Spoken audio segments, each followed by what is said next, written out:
Hello students, good morning again. Class 8 व 9 के basic mathematics के इंपॉर्टेंट रूल के साथ में मनोज आंगल यूट्यूब चैनल पर फिर से हाजिर हूँ तथा सभी बच्चों का हार्दिक स्वागत करता हूँ। घातांक नियम में हमने गुणा में घातांक नियम, जब गुणा में आधार सेम है घाते जोड़ देते हैं, भाग में जब आधार सेम है तो घाते घटा देते हैं। उन क्वेश्चनों को यूज करते हुए हमने क्लास को आगे बढ़ाया पिछली क्लास को। आज हम वहीं से थोड़ा सा आगे और सवाल देखते हैं जो कुछ इम्पोर्टेंट होते हैं आपके, और जहाँ पर बच्चे अक्सर थोड़ा दिक्कत भी करते हैं। जैसे पहला क्वेश्चन आपका इसमें, जिनमें आपके मान ज्ञात करने हैं, सवालों में मान ज्ञात कीजिए, उस पर आधारित सवाल आपके। लेकिन मान ज्ञात कैसे करें? घातांक नियम का प्रयोग करते हुए। पहला इसमें पहले का जो वैल्यूज है वो है 5 की पावर -1 गुणा 2 की पावर -1 भाग 6 की पावर -1। ये क्वेश्चन आपका। तो तरीका वही है आपका कि आपको सबसे पहले तो इन चीज़ों को ध्यान में रखना है कि आधार आपका गुणनखंड हो, ऐसा नहीं होना चाहिए। अगर गुणनखंड हो रहे उसके तो आप उसके गुणनखंड कर लो, ठीक है बच्चों। उसके बाद में एक चीज़ ध्यान रखनी है कि जो पावर -1 है उसको हमेशा पावर अगर ऋणात्मक है तो उसको धनात्मक में बदलना होगा। और धनात्मक बदलने के दो नियम है, जब आधार गुणाकर तब कैसे बदलना, आधार परिमेय है तब कैसे बदलना है, तो रूल से चलना है। तो शुरुआत में आप क्या करो, 5 की पावर -1 गुणा 2 की पावर -1, 6 को आपको गुणनखंड करने के बाद 2 गुणा 3 मिलेंगे पावर -1, ठीक है बच्चों। इसको आप लिखो 5 की पावर -1 2 की पावर -1, यहाँ पर 2 पे भी पावर -1 आएगी, 3 पे भी पावर -1 आएगी, इतना आप करो। उसके बाद में आप क्या करो, आप 5 की पावर -1 है तो इसको आप धनात्मक बदलोगे तो यहाँ a की पावर -m, यहाँ a की पावर -m बराबर 1/a की पावर m का प्रयोग करना आपको, ठीक है बच्चों। इसका प्रयोग करना है तो ये एक ऊपर तो 1 लिखना ही होता है हमेशा, 1 की जगह 5 पावर में m यहाँ पर 1, तो 1 5 की पावर 1, यहाँ पर 1/2 की पावर 1, फिर ब्रैकेट यहाँ भाग, फिर यहाँ 1/2 की पावर 1 गुणा 1/3 की पावर 1। आगे समझिए, 1 गुणा 1 ऊपर 1 हो गया, नीचे 5 की पावर 1 यानी ये 5 ही रहेगा और 2 की पावर 1 2 रहेगा। फिर देखिए आगे भाग, ये 1 गुणा 1 नीचे 2 गुणा 3 हो जाएगा। अब क्या करना है, बाद में जो चीज़ें आती है वो क्या होती है, उलट के ऊपर चली जाएगी तो कट्टे में एक बताएगा। अब आपको 2 कट रहा है उसको काट देना है, 2 से 2 कट गया, बचा क्या आपके ऊपर 3 बचा, नीचे 5, तो 3/5 आपके सवाल में क्या है बच्चों, आंसर है। इसी सवाल का ज़्यादा दिक्कत इसमें नहीं है। अगला क्वेश्चन देखते हैं हम।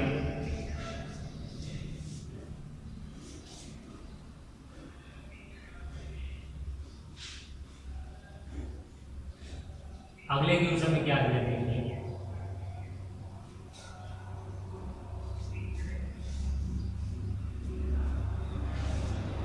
अगला क्वेश्चन है 5/8 की पावर -2 गुणा 8/5 की पावर -5, ठीक है प्यारे बच्चों। इसको हल करना आपको, तो यहाँ क्या करना आपको, घाते ऋणात्मक है और यहाँ पर आधार जो है 5/8 और 8/5, इनको आप गुणनखंड चाहो तो कर सकते हो, और नहीं करते हो तो भी यहाँ दिक्कत नहीं है। गुणनखंड तब नहीं करते जब आपके 5/8 जैसा है वैसा ही अगला जो है 8/5 वो दिखाई दे आपको, यानी आपका ये a/b है तो ये b/a के रूप में दिखाई दे रहा है, तो आपको गुणनखंड 8 के करने की जरूरत भी नहीं है यहाँ पे। तो आप क्या करो, सिंपल ये a/b की पावर -m वाला फॉर्मूला लगा लो, यानी यहाँ a/b की पावर -m, ऋणात्मक घात को धनात्मक में बदलना है, और आधार क्या है आपका परिमेय है, आधार गुणात्मक होता है, आधार परिमेय होता है। तो 5/8 को आप लिख सकते हो 8/5 की पावर 2, इसको लिख सकते हो आप 5/8 की पावर कितना 5, ये लिख सकते हो। अब आपको क्या करना है, यहाँ पे 8 पे भी पावर 2 आएगी, 5 पे भी 2 आएगी, यहाँ 5 पे 5 आएगी, यहाँ 8 पे 5 आएगी। अब देखिए आप गुणा में तो नियम लग रहा है, भाग में लग रहा है, तो भाग में जहाँ लग रहा है उनको ऊपर नीचे रख दो, 8 की पावर 2/8 की पावर 5, 5 की पावर 5/5 की पावर 2। यहाँ पर घटेगा तो नीचे घटेगा, ऊपर 1 बचेगा 5 - 2, यहाँ घटेगा तो ऊपर घटेगा तो 5 की पावर 5 - 2 नीचे 1, ये बच गया 5 की पावर 3 और ये बच गया 8 की पावर 3। 5 की पावर 3 दरअसल आपका जो होता है वो होता है 5 गुना 5 गुना 5 यानी 5 को 3 गुना, और 8 गुना 8 गुना 8 8 की पावर 3।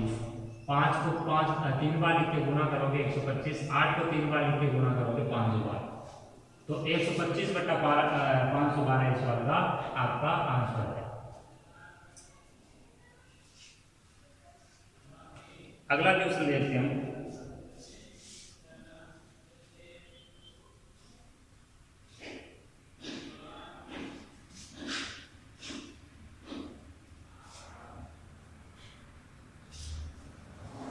अगला क्वेश्चन है जैसे तीसरा,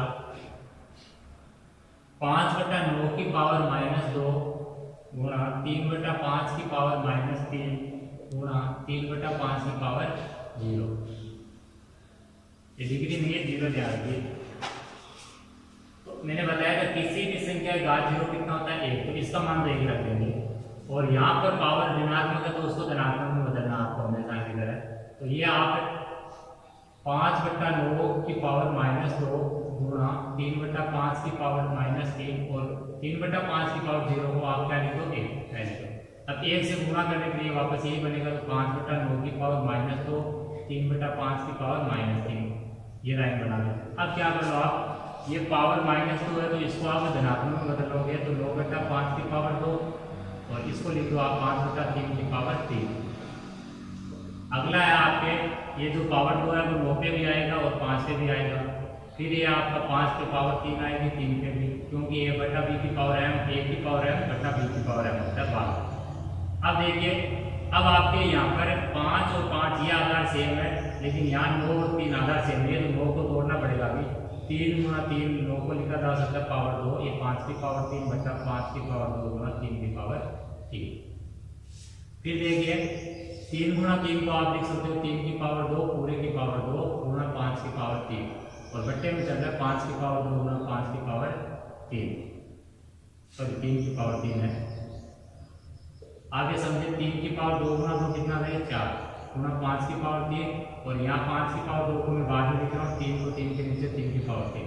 अब बाद में नियम लग रहा है तो ऊपर घटेगा 4 - 3 नीचे 1 बचा, यहाँ ऊपर घटेगा 3 - 2 नीचे 1 बचा, 4 - 3 1 होता है, और 3 - 2 भी 1 होता है। 3 की पावर 1 3 और 5 की पावर 1 5, 3 गुणा 5 आपका आ गया 15। तो इस वाले का आंसर आपका 15। ठीक है बच्चों, इनमें ज़्यादा दिक्कत नहीं आती, आप तरीके से चलोगे तो फटाफट होंगे सवाल आपके।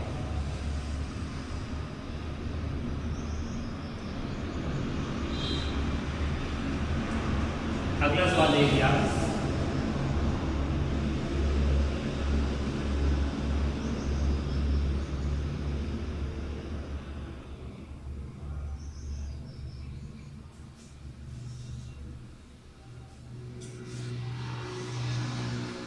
सोलह की पावर -1 गुणा 5 की पावर 3 बटा 2 की पावर -4, इसका भी मान निकालना आपको। तो इसमें करना क्या है, वापस वही तरीका कि जब भी पावर माइनस की हो तो धनात्मक बदलना है, ठीक है। लेकिन अगर आधार की गुणनखंड हो रही है तो आप आधार की गुणनखंड कर दो, और आप आधार को उसी रूप में तोड़ो जिस रूप में आपका एक आधार दिख रहा है वो कट सकता है, आगे नियम बना सकता है। तो यहाँ 2 दिख रहा है तो 16 से 2 हासिल किया जा सकता है, इसलिए 16 को आप लिख दो 2 की पावर 4। 16 की गुणनखंड करने पर 2 4 बार लिखा जाएगा तो 2 की पावर 4 पावर -1 गुणा 5 की पावर 3 बटा 2 की पावर -4, घात पे घाते घाते गुणा हो जाए 2 की पावर -4 गुणा 5 की पावर 3 बटा 2 की पावर -4। 2 की पावर -4 2 की पावर -4 सेम है, कोई नियम लगाने की तुक नहीं है, इसलिए इसको वैसा वैसा काट दो, और 5 3 बार लिख के गुणा करेंगे कितना आएगा 125। 125 इस सवाल का आपका आंसर है। यह आपका एकदम इजी सवाल था।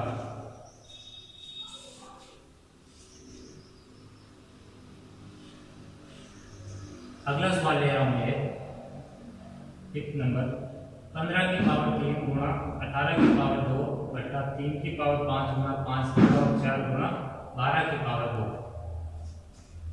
ये सवाल देखिए आप, थोड़ा बड़ा सवाल है, इसमें आपको थोड़ा टाइम लगेगा, लेकिन तरीका वही है आपका कि घाते अगर धनात्मक है तो आधार देखना है, ऋणात्मक है तो भी आधार देखना, आधार अगर गुणनखंड हो गए तो कर ले। तो 15 को 3 गुणा 5 लिखा जा सकता है, तो आपको जितनी अवधि लगानी है आपको नहीं लगानी।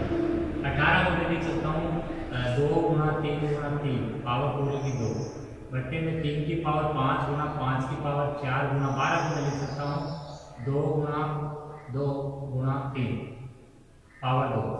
अब देखिए आगे पावर जो 3 है वो कोष्टक की हर एक वैल्यू पर लेती जाएगी, तो 3 की पावर 3, 5 की पावर 3, यहाँ पर आप थोड़ा सा कर लो 2 गुणा 3 का स्क्वायर कर दो बट्टे में 3 की पावर 5 गुणा 5 की पावर 4 चल रहा है, यहाँ 2 2 बार है 2 की पावर 2 गुणा 3 पावर 2। आगे लिख लीजिए 3 की पावर 3 गुणा 5 की पावर 3 गुणा ये घात 2 पे भी आएगी तो 2 की पावर 2, ये घात 3 पे भी आएगी तो 3 की घात 2 और फिर ऊपर घात 2 बट्टे में देखिए 3 की पावर 5 गुणा 5 की पावर 4 गुणा यहाँ पर आ जाएगा 2 की पावर 2 पहले से 2 और आ जाएगा 3 की पावर 2, ये बन जाएगा 3 की पावर 3 गुणा 5 की पावर 3 गुणा 2 की पावर 2 गुणा 3 की पावर 2 गुणा 2 कितना होता है 4, 3 की पावर 5 गुणा 5 की पावर 4 गुणा 2 की पावर 4 गुणा 3 की पावर 2। इतना कर देने के बाद में आप क्या करोगे, अब ऊपर भी गुणा में घाते जोड़ने का नियम नीचे भी अगर लग रहा है, अगर नहीं लग रहा है तो फिर भाग का नियम आधार से घाते घटाने का नियम 2 ही लगते हैं अक्सर यहाँ पे, एक तो गुणा में घाते जोड़ने का और एक भाग में घाते घटाने का, तीसरा कोई नियम यहाँ पर नहीं लगता। इससे आगे मैं इधर कर रहा हूँ 3 यहाँ पर आधार सेम गुणा में घाते जुड़ जाएगी 3 + 4 गुणा बाकी चीजें हैं उनमें कोई नियम नहीं लग रहा हुआ है वैसा बट्टे में आपके 3 की पावर यहाँ पर 5 + 2 जुड़ जाएगा, बाकी चीजें है वैसी 5 की पावर 4 गुणा 2 की पावर 4, ये हो जाएगा 3 की पावर 7 गुणा 5 की पावर 3 गुणा 2 की पावर 2 और 3 की पावर 7 गुणा 5 की पावर 4 गुणा 2 की पावर 4। अब देखिए ये तो कट ही जाएगा पार्ट पूरा, तो 5 की पावर 3 गुणा 2 की पावर 2 2 की पावर 4 गुणा 5 की पावर, यहाँ नियम लग रहा है, यहाँ नीचे घट रहा है इसलिए ऊपर एक बचा 5 की पावर 4 - 3, यहाँ पर भी नीचे घटा 2 की पावर 4 गुणा, तो ये बच जाएगा 1/5 की पावर 1 गुणा 1/2 की पावर 2, 5 की पावर 1 5 होता है और 2 की पावर कितना होता है 4, तो 1 बटा कितना आ गया 20, 1/20 आपका इस सवाल का उत्तर है। ठीक है बच्चों, थोड़ा सा बड़ा सवाल था लेकिन काफी अच्छा सवाल था। आज की इस क्लास को अपने यहीं पर रोकते हैं, इसके बाद कुछ अलग चीजें जो घातांक नियम में बच गई है उनको अगली क्लास में देखेंगे। ठीक है मेरे बच्चों, धन्यवाद।